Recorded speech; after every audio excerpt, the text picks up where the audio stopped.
నమస్తే. తెలంగాణ భవన్లో ఉన్నాం. సో కేసీఆర్ ఇప్పుడే అయిపోయింది సభ.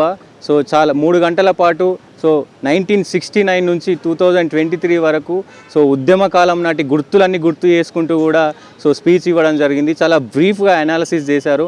ఉద్యమ కాలంలో ఆయన ఏమేమి చేసిరు, ప్రజల సమస్యలకై ఎలా పోరాడారు, సో ప్రతి ఒక్కటి కూడా అనాలిసిస్ చేసుకుంటూ సో చాలా క్లుప్తంగా వివరించారు. సో ఇక్కడ ఉద్యమకారులు ఉన్నారు మనతో పాటు. సో మాట్లాడించే ప్రయత్నం చేద్దాం. అన్న చెప్పండి, ఎట్లా అనిపించింది కేసీఆర్ గారి స్పీచ్? ముందుగా మనకు తెలంగాణ రాష్ట్రాన్ని తీసుకొచ్చిన తొలి ముఖ్యమంత్రి కేసీఆర్ గారికి జూన్ 2న తెలంగాణ ఈ యొక్క శతాబ్ది ఉత్సవాల సందర్భంగా వారి ద్వారా ఇక్కడ మనకు వచ్చినందుకు వారికి పాదాభివందనాలు చేసుకుంటూ మరి అందరికీ కూడా శుభాకాంక్షలు తెలియజేసుకుంటూ, మీకు అందరికీ తెలుసు తెలంగాణ అంటేనే కేసీఆర్ అంటేనే తెలంగాణ. చాలామంది పిచ్చిగా మాటలు మాట్లాడుతుంటారు. గతంలో 69 ఉద్యమంలో చేసినప్పుడు కూడా చాలామంది పోరాటం చేయడం జరిగింది. మరి వాళ్ళు అక్కడ సఫలీకృతం కాలేకపోవడానికి కారణాలు అనేక రకాలుగా ఉన్నాయి. వాటిని అన్నింటినీ కూడా ఆకలింపు చేసుకునేసి మళ్ళీ దశ తెలంగాణ ఉద్యమంలో కేసీఆర్ గారు మనకు తెలంగాణ జాతికి, యావత్ తెలంగాణ బిడ్డలకు ఒక ముద్దు బిడ్డగా మళ్ళీ ఉద్భవించినట్లు మనకు ఈ తెలంగాణ ప్రజల యొక్క కష్టాలను చూసి ఈ ఆంధ్ర పాలకుల యొక్క చేస్తున్న అనేకమైన అకృత్యాలు, వారి దారుణమైన పరిపాలనను మరి ఏ విధంగా ఆపాలని అనేక మంది మా 69 ఉద్యమంలో చేయటం జరిగింది, అంతకుముందు చేసిన ఉద్యమం జరిగింది. చాలా రకాలుగా పోరాటాలు చేస్తాం, కానీ ఎవ్వరు కూడా మనకు విజయాన్ని అందించిన దాఖలు లేవు, మనకు తెలుసు.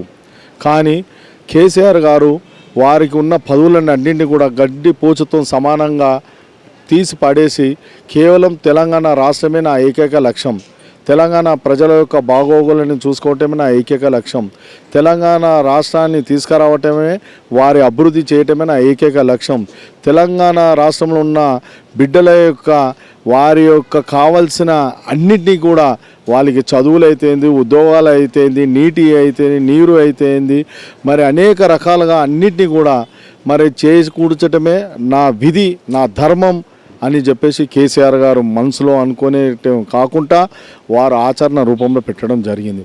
వాళ్ళు అనుకుంటే ఆ రోజుల లోపలనే ఈ ఆంధ్ర పాలకుల లోపలనే మిగతా పాలకుల లోపలనే అన్నట్లుగా అన్ని రకాలుగా వారు ఎన్నో మన రాజకీయ ఉద్యోగాలు చేసుకోవచ్చు, అంటే వారి ప్రభుత్వంలో చేరి డిప్యూటీ సీఎం కూడా కావచ్చు, ఇంకేదైనా కావచ్చు అనుకునే. కానీ అలా కాదు, తెలంగాణ రాష్ట్రంనే ఏర్పాటు చేసుకొని తెలంగాణ రాష్ట్రాన్ని మనము ప్రపంచం లోపలనే చూపించాలి, ఒక అభివృద్ధి తెలంగాణ రాష్ట్రాన్ని మరి భారతదేశంలో అగ్రస్థానం పెట్టిన సంగతి మనకు తెలుసు. కానీ ఏమైతేంది, వాళ్ళు తెలంగాణ రాష్ట్రం గురించి పార్టీ పెట్టడం జరిగింది. సక్సెస్ఫుల్ మ్యాన్గా ప్రపంచంలో లోపలనే చాలా కంట్రీల లోపల కూడా ఇలాంటి ఉద్యమ నాయకునికి ఏ విధంగా ఉంది, ఈ ఉద్యమ నాయకుని యొక్క అసలు ఏ విధంగా ఈ ఉద్యమం సాధించు అని చెప్పి చాలామంది రీసెర్చ్ చేయడం కూడా జరిగింది. ఎవరికి అంతు చిక్కని యొక్క కేసీఆర్ యొక్క బుద్ధి, ఎందుకంటే మాకు తెలుసు, మేము దగ్గర ఉండి తెలంగాణ ఉద్యమం లోపల వాళ్ళతో పాటు మేము పాల్పంచుకోవడం జరిగింది. కేసీఆర్ గారు ఈరోజు చెప్పారు 2001 అని కాదు, టీఆర్ఎస్ పార్టీ పెట్టకముందు అనేక దఫాలుగా అనేక రకాలుగా వాళ్ళు డిప్యూటీ స్పీకర్గా ఉండకముందు అనేక మంత్రిగా ఉన్నప్పుడు అప్పటి నుండే అతని ఆలోచన ధోరణి ఈ యొక్క ఆంధ్ర పాలకుల ప్రభుత్వంలో వారి యొక్క మోచేతి నిండా మనముండి పరిపాలన చేయటం ఏంది, మన ప్రజల్ని ఏ విధంగా వాళ్ళు హింసిస్తున్నారని ప్రభుత్వం నుండి చూసిన తర్వాత వాళ్ళు డిసైడ్ అయిపోవడం జరిగింది. ఇది కాదు, ఇది నేను ఎప్పుడైతే ఈ యొక్క ఆంధ్ర పాలకుల ప్రభుత్వం నుండి బయటికి రావటమో సొంతంగా తెలంగాణ రాష్ట్రం ఏర్పాటు చేసుకునే ప్రజలకు పరిపాలన అందించడమే అనే ఏకైక లక్ష్యంతో రావడం జరిగింది. ఆ విధంగానే వారు ఏదైతే అనుకున్నారో, ఏదైతే వారు చెప్పిన మాట ఆచరణ రూపంలో పెట్టేసి మళ్ళీ తెలంగాణ రాష్ట్రాన్ని మరి తీసుకురావటం జరిగింది. మరి తెలంగాణ రాష్ట్రం రావటం అంటే ఉట్టిగా ఆషామాషిగా కాదు, మీకు ఎంతో మీరే చెప్పారు సభలో, ఎంతో మంచి విపులంగా అన్నిటికీ ఒక కార్యకర్తకు కూడా, సామాన్య ప్రజలకు కూడా అర్థమయ్యే విధంగా ఆ ఉద్యమాన్ని విడమర్చి చెప్పడం కూడా జరిగింది. ఉద్యమంలో ఎవరితో అంటే కార్యకర్తలు కావచ్చు, పక్కనుండే కేసీఆర్ గారు పక్కనుండే వాళ్ళని కూడా గుర్తు చేసుకుంటూ కొంతమంది పేర్లు కూడా చెప్పడం జరిగింది. అదే నేను మీకు చెప్పడం జరుగుతుంది. కేసీఆర్ గారి గురించి కానీ ఈ యొక్క ఉద్యమం గురించి కానీ తెలంగాణ రాష్ట్రం తీసుకొచ్చినాము ఏ విధంగా తెచ్చినాం చెప్పడం కానీ అంటే ఈ తరం కాదు. ఎన్నో వేల పుస్తకాలు రాసి ఇచ్చినా కూడా ఈ సరిపోదు. ఎందుకంటే వాళ్ళు నిద్రాహారాలు మానేసి అనేక ఉద్యమాలు ఏ విధంగా జరిగినాయి, ఎక్కడ ఆగిపోయినాయి, ఏ విధంగా వాళ్ళకి ముందుకు తీసుకెళ్ళాలి అనేసి సక్సెస్ఫుల్ అనేది ఎక్కడ దొరుకుతుందని చెప్పి ఒక ఉదాహరణ కూడా చెప్పిండు. కొంతమంది జై తెలంగాణ వచ్చి ఒక 10-20 మంది రావటం జరిగింది. అలా మనం ఇక తెలంగాణ ఉద్యమం స్టార్ట్ చేద్దామని అంటే సింపుల్గా చెప్పాడు, స్ట్రీట్ ఫైటా స్టేట్ ఫైటా, దాంట్లో పట్టే వాళ్ళకు చాతురత అర్థమైపోయింది, వారు ఏ విధంగా ఉన్నారో చెప్పింది. స్ట్రీట్ ఫైట్ అంటే నేను కూడా నడరానైనా జై తెలంగాణ అంటే పోలీసు వాళ్ళు వస్తారు, మెడల్ మీద వేస్తారు, తీసుకుపోతారు, అయిపోతుంది అండి. అది కాదు, స్టేట్ గురించి ఫైట్ చేయాలి, తెలంగాణ స్టేట్ని తీసుకురావాలి. తెలంగాణ స్టేట్కు రావాలంటే ఏ విధంగా మనము రాసుకోవాలి, ఏ విధంగా మనము ఈ యొక్క ఉద్యమంలో పడ్డ ప్రజలందరినీ కూడా భాగస్వామ్యం చేయాలి, ఏ విధంగా అన్ని రంగాల్లో ఉన్న ప్రజలందరినీ భాగస్వామ్యం చేయాలి, ఏ విధంగా తెలంగాణ రాష్ట్రంలో ఉన్న అన్ని కులాలను భాగస్వామ్యం చేయాలి, ఏ విధంగా తెలంగాణ రాష్ట్రంలో ఉన్న అన్ని మతాలను భాగస్వామ్యం చేయాలి, అన్ని రంగాలకు సంబంధించిన వారిని ఒక ఏకతాటిపైకి తీసుకొచ్చి ఎక్కడి వాళ్ళు, ఎందుకంటే ఇంత పెద్ద సమాజాన్ని ఒక దగ్గర తీసుకురావటం కాదు. ఒక ఎగ్జాంపుల్ చెప్పాలంటే ఒక ఇంట్లో ఉన్న ఒక తండ్రి ఒక 4 కొడుకులను ఒక దగ్గర కూర్చోబెట్టి మాట్లాడి వాళ్ళని సమజాయించే పరిస్థితులు లేదు. అలాంటిది ఇంత పెద్ద తెలంగాణ రాష్ట్రంలో ఉన్న 3.5 కోట్ల ప్రజలు, ఆ రోజు 3.5 కోట్ల ప్రజలు, వాళ్ళందరినీ కూడా ఏకతాటి పైన తీసుకువచ్చేసి వారి యొక్క ఉద్యమం లోపల ముందుకు నడిపించారంటే అతిశక్తి కాదు, వారి యొక్క ఆలోచన. మేమే చాలాసార్లు మా మీద కొన్నిసార్లు ఇట్లా కోపంగా అవుతుండే, ఆ కోపమే మాకు సంతోషం అనిపిస్తుండే. ఎందుకంటే వాళ్ళు ఒకటే ఒక కమిట్మెంట్ ఉండే, ఏకైక లక్ష్యం తెలంగాణ రాష్ట్రం. ఆ తెలంగాణ రాష్ట్రం గురించే మరి మమ్మల్ని ఆ విధంగా ఇంతానంటే మేము ఎప్పుడు కూడా ఇట్లా కాకుండే. ఎందుకంటే రాత్రనక పగలనక ఇంకోటి కేసీఆర్ గారి మీద అనేక రకాలైన మాటల దాడులు చేశారు, భౌతిక దాడులు చేయటం జరిగింది, వారిని కించపరచడం జరిగింది. ఇప్పటికి కూడా ప్రజెంట్ సిచ్యువేషన్లో కూడా బీజేపీ కావచ్చు, కాంగ్రెస్ కావచ్చు, ఇంకా ఎవరైనా కావచ్చు, సో కేసీఆర్ అనేటోడు తెలంగాణ ఉద్యమం తన స్వలాభం కోసం పదవుల కోసమే చేసినని ఇప్పటికి కూడా అంటారు. ఏం చెప్తారని? వాళ్ళు పిచ్చోళ్ళ మాటలు నువ్వు కూడా ఎట్లా వింటావు? ఎవరినైనా అడగని చెప్పండి. ఈరోజు ఒకప్పుడు జై తెలంగాణ అనేటోడు ఈరోజు తెలంగాణ రాష్ట్రం వచ్చినాకనే వాడు ముఖ్యమంత్రి అయ్యిండు, తర్వాత మంత్రులు అయ్యారు, తర్వాత మిగతా పార్టీ లోపల అధ్యక్షులు అయ్యారు. బీజేపీ పార్టీలో అయినా ఒక తెలంగాణ రాష్ట్రం ఏర్పడ్డాక తెలంగాణ రాష్ట్రానికి అధ్యక్షులు అయ్యారు, కాంగ్రెస్ పార్టీలో అయినా కాంగ్రెస్ వచ్చినాక వాళ్ళ అధ్యక్షులు అయ్యారు.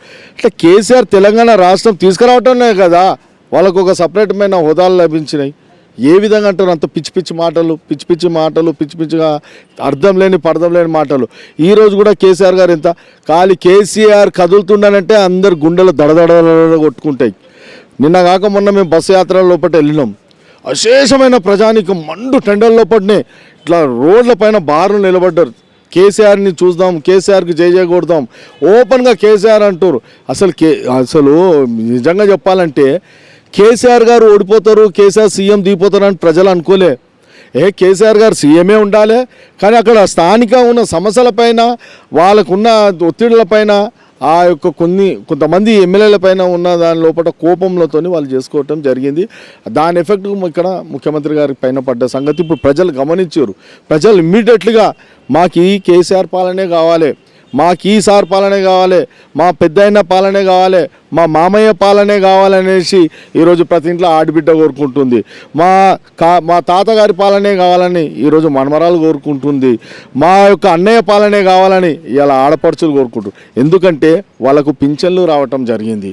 అదేవిధంగా ఒక చిన్న పిల్ల లోపల ఈరోజు గర్భవతి అయిపోయిన తర్వాత అక్కడ వాళ్ళ చిన్నపిల్లకు గురించి అక్కడ కేసీఆర్ పేరు మీద కిట్ ఇవ్వటం జరుగుతుంది. అంటే ఎక్కడికక్కడ పుట్టిన పాప నుండి మొదలుకొని ఆ పాపకు చదువు అయ్యి పెళ్ళి అయ్యే వరకు కూడా వారికి అన్ని రకాలుగా వారికి దశల వారీగా సదుపాయాలు ఇచ్చడం జరిగింది. అంటే చిన్నప్పుడు కిట్ అయితే ఏంది, పెద్దగా అయితే చదువులకు వాళ్ళకు అనేక రకాలుగా రిజర్వేషన్స్ కానీ మిగతా అన్నింటినీ కూడా సదుపాయాలు కల్పించడం, పెద్దగా అయితే పెళ్లి చేసేందుకు మరి కళ్యాణ లక్ష్మి రూపంలో, ఇంటికి మామయ్య రూపంలో, ఒక ఇంటికి పెద్దన్న రూపంలో, ఒక ఇంటికి పెద్ద అయిన ఆ విధంగా నడిపించుకుంటూ రావడం జరిగింది తెలంగాణ సమాజం. నువ్వు ఎక్కడ చూసినా కూడా ఏ ఇల్లైనా కూడా కేసీఆర్ గారి యొక్క ప్రభుత్వం లోపల లబ్ధి పొందిన ఇల్లు లేనేది ఎక్కడ లేదు.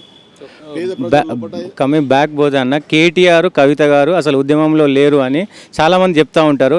లోపల ఫోటో గ్యాలరీలో చూసినాం, 2009లో కావచ్చు, 2008లో కావచ్చు, కేటీఆర్ గారు ఆ పోలీసులు ఇది చేస్తున్న పరిస్థితి కనబడుతుంది. ఏం చెప్తారు? కళ్ళ నుండి చూడబోయిన కబోతుల్లాగా ఈ పిచ్చి పిచ్చి పేలాపన మాటలేదు. నేనే ఒక ఎగ్జాంపుల్. కేటీఆర్ ఉద్యమంలో కానీ, కవితక్క ఉద్యమంలో కానీ, వారితో ఉద్యమంలో ఫోటోలు ఉన్నాయి. అనేక వేల అన్ని పోలీస్ స్టేషన్లో మా పేర్ల మీద రికార్డ్ అయి ఉన్నాయి.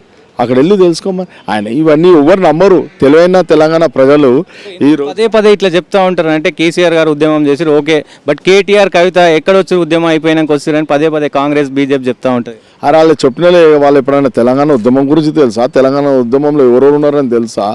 ఈరోజు తెలంగాణ ఉద్యమం గురించి మాట్లాడే వాళ్ళకి అర్హతనే లేదు. తెలంగాణ ఉద్యమంలో ఎవరెవరు ఉన్నారు మాలాంటి వాళ్ళని అడుగుమని చెప్పి మేము చెప్తాం. ఎవరెవరు ఏ ఇయర్లో పార్టిసిపేట్ చేసారు, ఎవరెవరు ఏ పోలీస్ స్టేషన్లో అరెస్ట్ అయినాము, ఎవరెవరు ఎక్కడెక్కడ వెళ్ళినాము. మేము కంచెలు దిగితే పాపము కేటీఆర్ గారు పంచెలు దిగిపోతే ఆయనకి వెనక చొక్క చిరిగిపోయి ఇట్లా కోసుకపోవటం జరిగిన దాని కింద నేనున్నా ఎగ్జాంపుల్గా. అరే ఎన్ని చెప్పాలి. రైలు రోక కార్యక్రమంలో పటాల మీద పడి మెడలు పెట్టుకొని వాడినాం. మౌలాలి పోలీస్ స్టేషన్, మౌలాలి నీకు రైల్వే స్టేషన్ జరిగితే అదే నిదర్శనం. అక్కడ ఫోటోలు వెళ్ళి చూసుకోమను, 2 రోజుల లోపల చేసుకోమని చెప్పు. మీరు అనేక రకాలుగా ఎక్కడికి వెళ్ళినా ఇక్కడ మేము గోల్కొండ పోలీస్ స్టేషన్కి వెళ్ళి చూసుకోమను. కేటీఆర్ పేరు మీద మా పేరు మీద ఏ కేసులు ఉన్నాయో, అప్పుడు పద్మరావు గారు ఉండే, కేటీఆర్ ఉండే, మేము అరెస్ట్ అయిన ఉండే. మేము అప్పుడు దాని మీదకి టెర్రస్ పైకి ఎక్కి మేము తొందరగా వదిలేంటే మమ్మల్ని దించిండు కేటీఆర్ ఆడికి వెళ్ళి. దాని తర్వాత మమ్మల్ని అర్ధరాత్రి లోపల ఇదే సుదర్శన్ ఇన్స్పెక్టర్, బంజారాస్లో ఇన్స్పెక్టర్ ఉంటే మమ్మల్ని అందరినీ అరెస్ట్ చేసి, నా పక్కకు నరసింహ ముద్రాజు ఉన్నాడు, నేనున్నాము, మిగతా వాళ్ళని అందరినీ ఆ కేసు లోపల అరెస్ట్ చేసి అర్ధరాత్రి వరకు పెట్టేసి మమ్మల్ని జైలుకు పంపించారు. మేము అందరం కూడా ఉన్నాం.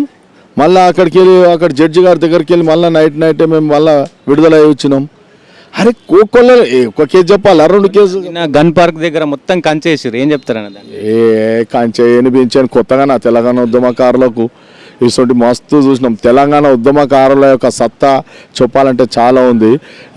ఇది కొత్తగా తెలియని వాళ్ళకి ఇది మాకు అది కంచెలకి అనిపించలే, అది ఏమి అనిపించలే మాకు అసలు. కేసీఆర్ వచ్చి నివాళులు అర్పించి వెళ్ళగానే మళ్ళీ కంచె తీసేసారు.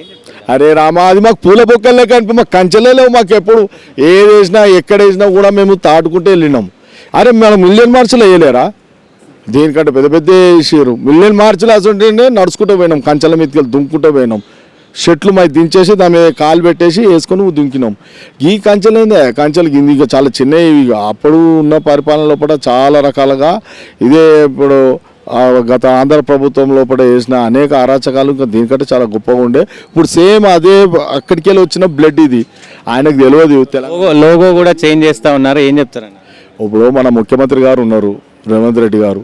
పాపం ఆయన ఎక్కడ తెలంగాణ ఉద్యమంలో ఎక్కడ పార్టిసిపేట్ చేయలేడు. తెలంగాణ ఉద్యమం గురించి తెలియదు.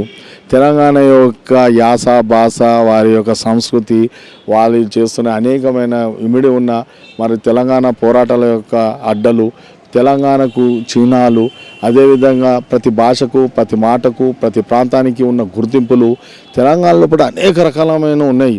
తెలంగాణ రుచులు కూడా ఉన్నాయి, మనం చూస్తుంటుంటాం. ఇవన్నీ కూడా ఇంకా చాలా ఆకలింపు చేసుకోవాలి. అనుకోకుండా అయినా ముఖ్యమంత్రి ఆయననే ఊహించలేడు. గట్టిగా ఇస్తారని నేను ముఖ్యమంత్రి అని అన్నాడు. అరే నేను ఎట్లయినా అని అన్నాడు. ఆ విధంగా అనుకోకుండా అయినా ముఖ్యమంత్రి.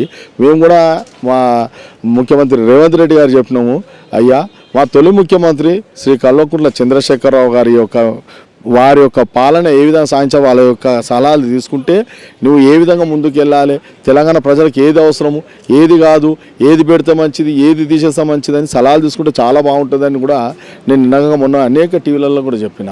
ఎందుకంటే తెలంగాణ గురించి అనేక రకాలుగా పరిశోధనలు చేసిన ఏకైక వ్యక్తి మన అన్న కేసీఆర్ గారు.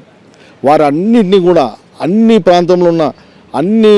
ప్రాంతంలో ఉన్న వారి యొక్క స్థితిగతులపైన అధ్యయనం చేసి వాళ్ళకు ఎక్కడెక్కడ ఏ సమాజం లోపల ఎస్సీ, ఎస్టీ, బీసీ మరి అనేక రకాలుగా మన పై కులాల, అప్పర్ కులాల లోపల ఉన్న పేద వాళ్ళ గురించి కానీ, అందరి గురించి కానీ, పేద ఉన్న మరి బీద, అదేవిధంగా గొప్ప ఉన్న కుటుంబాలు, అన్నింటి కుటుంబాల లోపల పేదలను కూడా గుర్తించేసి అందరికీ కూడా సముచితమైన వారికి అవకాశాలు కల్పించాలనే ఒక సదుద్దేశంతో అనేక రకాలుగా మనం పోరాటం చేసింది.